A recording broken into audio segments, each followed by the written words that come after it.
Condamné à 15 mois de prison, l'ancien président sud-africain Jacob Zuma a été remis en liberté conditionnelle le dimanche 5 septembre 2021 pour des raisons médicales. Du fait de sa santé fragile, Jacob Zuma a bénéficié d'une remise en liberté pour se soigner avant son procès le 9 septembre 2021. L'annonce a été faite par les autorités pénitentiaires sud-africaines.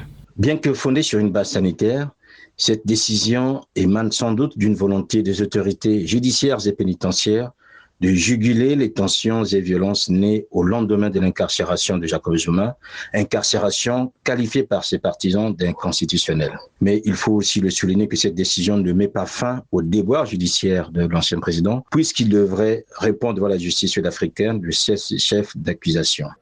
Dès sa sortie d'hôpital, Jacob Zuma pourra rejoindre son domicile, à condition notamment de ne pas quitter le pays et de respecter un certain nombre de conditions émises par les autorités pénitentiaires.